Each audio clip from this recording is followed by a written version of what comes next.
কি চাও? বেলুন ছিল? তুমি এত মাপামাপি করো, বাজার করো, ওজন কইতে পারলা না, এটা কোনো কিছু হইলো? দেখো চোখের আন্দাজ মাই কত দেই না, এরা যা কিছু ভুল হইতে পারে। আমরা আজকে আসছি হচ্ছে সাকুরা দেখতে। আমরা এখন আছি সাগামিহারা সিটি হলের সাকুরা স্ট্রিটে। এটা বিশাল একটা জায়গায় আজকে আমরা সাকুরা দেখতে আসছি। আর মানুষ দেখেন, সাকুরা দেখবো কি, সাকুরা থেকে মানুষ বেশি। হ্যালো, আসসালামু আলাইকুম সবাই। আজকে আপনাদের সবার জন্য আরেকটা ব্লগ আসছি। আর এখন যেহেতু জাপানের স্প্রিং, আর স্প্রিং এর সবচেয়ে বড় আকর্ষণ হচ্ছে সাকুরা বা চেরি ব্লসম যেটাকে বলে। তো এখন আমরা যে জায়গাটা আজকে চেরি ব্লসম দেখতে আসছি, সেই জায়গাটার নাম হচ্ছে সাগামিহারা সিটি হলের সাকুরা স্ট্রিট। আর এই জায়গাটাকে ঘিরে অনেক বড় একটা মেলা আজকে এখানে দেখা যাচ্ছে। আজকের ওয়েদারও চমৎকার। লাস্ট কয়েকদিন ধরে ওয়েদার এত খারাপ ছিল, মনে হচ্ছিল যে সাকুরার ফুল হয়তো সব পরে ঝরে যাবে, এবার দেখতে পারবো না। বাট আজকে খুব সুন্দর, রোদও একদম উঠছে, গরম না, মানে ঠান্ডাটা মনে হচ্ছে একদম সামারের মতো অবস্থা। আর স্পেশালি কি পরিমাণ যে মানুষ আজকে হয়েছে, কেউ একটা ছবি তুলবে সাকুরার সাথে, এই অবস্থা নাই, খালি মানুষের সাথে ছবি তোলা লাগে। এখানে যে ক্রাউড, আমাদের কথা কি আদৌ শোনা যাবে কিনা জানি না, বাট চলেন আমরা এই ভিউটা দেখি আর কি। জাপানের বিভিন্ন জায়গায় না ওয়েদারের তারতম্যের কারণে এই সাকুরা ফুলটা ডিফারেন্ট টাইমে ফোটে। কোথাও দেখা যায় 1 মাস আগে, কোথাও 1 মাস পরে। বাট এই টাইম শিডিউলটা কিন্তু আমরা আগে থেকে জানতে পারি, এবং এই আগে থেকে জানার কারণে দেখা যায় যে ওই সময়কে কেন্দ্র করে এরকম ধরনের মেলার আয়োজন করা হয়। এটার ডিউরেশন খুব কম সময় থাকে। সাকুরা ফুলটা হয়তো 7 থেকে 10 দিন পর্যন্ত একদম ফুল ব্লুম আকারে দেখা যায়। জাপানের প্রতিটা শহরেই এমন অনেক স্ট্রিট আছে যেখানে দুই পাশে শুধুমাত্র সারি সারি সাকুরা গাছ লাগানো থাকে। আর এই সময় এই এলাকার গাড়ি চলাচল একদম বন্ধ করে দেওয়া হয়, যাতে সবাই একদম শান্তিভাবে নিশ্চিন্তে এই এলাকাটার সাকুরা এনজয় করতে পারে। তো দূরে কোথাও পার্ক করে তারপরে হচ্ছে আপনি এখানে হেঁটে আসবেন, আর সারি সারি মানে লাইনের পর লাইন আপনি সাকুরা গাছের সৌন্দর্য উপভোগ করবেন, খাবার খাবেন। এখানে বিভিন্ন রকম স্টল থাকে, খেলনার স্টল বাচ্চাদের জন্য। আমাকে কি কিনে দিবা? তুমি কি কিনতে চাও আমাকে সেটা বলো, সেটাই কিনে দিব। তুমি যেটা পছন্দ করবা সেটা। তুমি কি চাও? বেলুন ছিল? বেলুন চাও তুমি? খালি বেলুন, একটা খেলনা না? কেন হচ্ছে ওই যে কই? এই জায়গায় একটা মজার স্টল দেখলাম। এই জিনিসটা মাপার পরে বলা লাগবে যে কত কেজি। যদি বলতে পারে তাহলে ইচিওকো মানে কি 1 কোটি? 1 কোটি নাকি ইচিওকো? 1 কোটি টাকা দিবে হুদাই আন্দাজে। ওজন বলতে পারলে 1 কোটি টাকা, না বলতে পারলে বেলুন। সাফান বলো কত কিলো?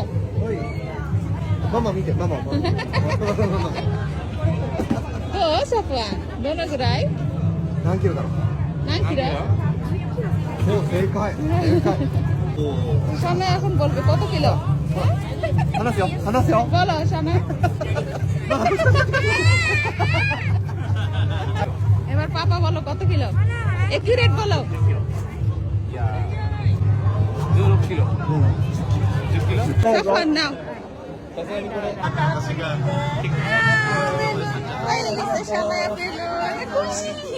তুমি এত মাপামাপি করো, বাজার করো, ওজন কইতে পারলা না, এটা কোনো কিছু হইলো? দেখো চোখের আন্দাজ মাই কত দেই না, এরা যা কিছু ভুল হইতে পারে। 10 কেজি কইছে, তা ওরা যে 10 কেজি বলতে বললো না, ওদেরকে 1 কোটি টাকা দিল না কেন? এরা তো থাউয়া মারছে। থাউয়া বলছো না, মানে এটা ঠাস করে কয়ে দিছে, ও বুঝেনি জীবনে 1 কিলো ধরে দেখছে। তা না হইলেও বলছে তো 10 কিলো, তাহলে আমি ওদেরকে দিল কইছিলাম না কেন? 16 কেজি। হ্যাঁ, আসলে 10 কেজি কইছে, দেখে ও কথা বিশ্বাস করতে হবে। আরিগাতো গোজাইমাসু। সাফওয়ান তুমি কি পাইছো? বিস্কুট? তুমি এই যে বলতে পারলা, তুমি কি মনে করছো কইতে 1 কোটি টাকা দিয়ে তাই দিবে? তো লেখা আছে। হ্যাঁ কইছি তোমারে। ওমা তাই লেখা আছে, তুমি বলতে পারলে তোমার 1 কোটি টাকা দিবে। হ্যাঁ কইছি তোমারে। আল্লাহ, তা ওটা কিসের জন্য? আশ্চর্য। এগুলো তাই কেন? আমি ঝুঁকির বসে দিয়ে আমার সিঙ্গার হইছে। তাই তো, তুমি তো পারফেক্ট বললা, কিন্তু দিল না কেন? তুমি এই যে মেলায় তোমার ভালো লাগছে নাকি লাগছে না? ভালো লাগছে কিন্তু আমার একটু ভালো লাগে না? একটু ভালো লাগে না? না না না এই যে সাকুরা এত আমার সুন্দর। একটু নাকা খিদে লেগে গেছে নাকি? অনেক হাঙ্গরি আমার আচ্ছা দেখি চলো কিছু খাওয়া যায় নাকি। এটা একটা 4 রাস্তার মোড়, আর চারিদিকে হচ্ছে সাকুরা ফুল। এমন একটা অবস্থা আছে, বাচ্চা কাছে যদি একবার হাত থেকে ছুটে যায় আর খুঁজে পাওয়া যাবে না। পিছনের দিকে আসছে তো, এইদিকে আবার একটু ভিড় কম, ওই সামনের দিকে হচ্ছে প্রচুর ভিড়। বেলুন ফুটে গেছে, শোনো খবরদার, বেলুন জানি ফুটে না। যে কোনো জন ঘুরতে পারে, নাকা নাই দিনে। জাপানের একটা মজার স্ট্রিট ফুড হচ্ছে তাকোয়াকি, যেটা তাকো দিয়ে বানানো হয়, মানে হচ্ছে স্কুইড দিয়ে বানানো হয়। তো এই খাবারটা হচ্ছে সাফান শানায় খুব পছন্দ করে স্ট্রিট ফুডটা। তো এখানে আমরা এসে লাইন দিয়ে দাঁড়াইছিলাম, এবং এই মেলার লাইনে দাঁড়াইলে মিনিমাম আধা ঘন্টা ওয়েট করা লাগে এই সিরিয়াল পাওয়ার জন্য। ওই দিন এত বেশি মানুষ ছিল, লাগতেছিল প্রচন্ড গরম। যাই হোক, আধা ঘন্টা দাঁড়ানোর পরে হচ্ছে যে লাইন পাইছি, এবং আমরা 2টা প্যাকেট কিনতে নিতে পারছি। অ্যান্ড এটা বানানো থেকে শুরু করে সব কিছু আপনি এখানে দাঁড়ায় দাঁড়ায় এনজয় করবেন, একদম গরম গরম আপনাকে সার্ভ করবে। সাফওয়ান, তোমার টাকা অনেক পছন্দ? হ্যাঁ, হ্যাঁ এখন মনটা ভালো লাগছে একটু খেতে পেরে, খাবার খুঁজে পেয়ে। বাবা, কোনো জায়গায় খাবার কেনার লাইন দিতেও যে কত সময় লাগে, আধা ঘন্টা। ওই মধ্যে মানুষ আছে মানুষটা ভূত, এটা ওটা ভূত। ভূত না, ওই মধ্যে মানুষ মানুষ আছে আছে দেখি।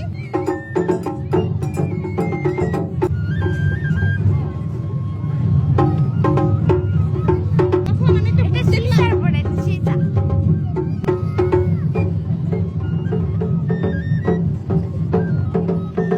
প্রায় আধা ঘন্টার মতো অপেক্ষার পরে খাবারটা তো কিনতে পারলাম, কিন্তু সে খাবার হাতে নিয়ে নিয়ে এবার আমরা হাঁটতেছিলাম একটা জায়গার খোঁজে যে কোন জায়গায় ওদেরকে বসায় আমি একটু খাওয়াইতে পারি। এমন গরম লাগতেছিল আর মানে পুরো সূর্যের আলোটা এমন ছিল যে আমি একটু শেড খুঁজতেছিলাম কোথাও একটু ওদেরকে বসাই শান্তি করে, যাতে বাচ্চা দুটোকে একটু খাওয়াই নিতে পারি। একটা জায়গায় একটু বসার কোনো বিন্দুমাত্র জায়গা নাই।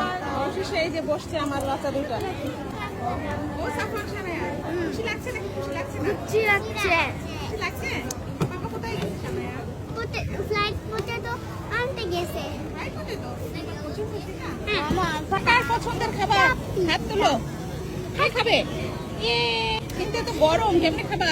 রাস্তায় বসে কোনো রকমে ওদেরকে খাওয়ায় তারপর এখানে আর থাকলাম না, আমরা এরপর এখান থেকে চলে গেলাম হচ্ছে একটা সুন্দর স্পটে।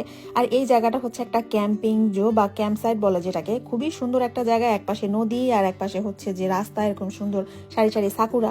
মেলা হয় বা অনেক লাইভলি এরকম জায়গাও যেমন আছে, কেউ কেউ আবার এরকমও প্রেফার করে যে সবাই মিলে একটু যাবো, বাসার সবাই মিলে একটু পিকনিক করবো, সুন্দর নিরিবিলি জায়গায় বসবো। তো আর যার যেমন ইচ্ছা সে সেভাবে আর কি সাকুরা ফুলের এই সময়টাকে এনজয় করে। আমরা ঘুরতে ঘুরতে চলে আসলাম মাছেদার পাশাপাশি যে সাগাইমারা সিটির কামিওশিমা ক্যাম্প চো। এখানে এটা একটা বারবিকিউ প্লেস, একটা নদী, মারাত্মক একটা সিনারি, রাতে লাইটিংও হয় আর কি। প্লাস পোলাপাইনের জন্য একটু হালকা মাঠের মতো আছে, ওখানে খেলতে পারবে। বাই দ্য ওয়ে, আমরা মা মেয়ে যে আজকে ম্যাচিং সুন্দর দুইটা ড্রেস পরেছি, এই ড্রেস দুইটা নেওয়া হচ্ছে সানায়া নামের একটা অনলাইন পেজ থেকে। যারা যারা আমাদের মতো মা মেয়ে ম্যাচিং ড্রেস পরতে চান কাস্টম মেড, তারা অবশ্যই পেজটা ভিজিট করতে পারেন। আমি হচ্ছে কমেন্ট বক্সে লিঙ্কটা দিয়ে দিব। সাকুরা ফেস্টিভ্যালের ভাইবই আলাদা, ওখানে এত পরিমাণ মানুষ দেখা যায়, তারপরে অনেক ফুড স্টল, অনেক খেলনার স্টল, লাইভলি একটা স্পেস। বাট তারপরও আমার কাছে কেন যেন মনে হয় যে এরকম নিরিবিলি জায়গাগুলাই বেশি ভালো লাগে।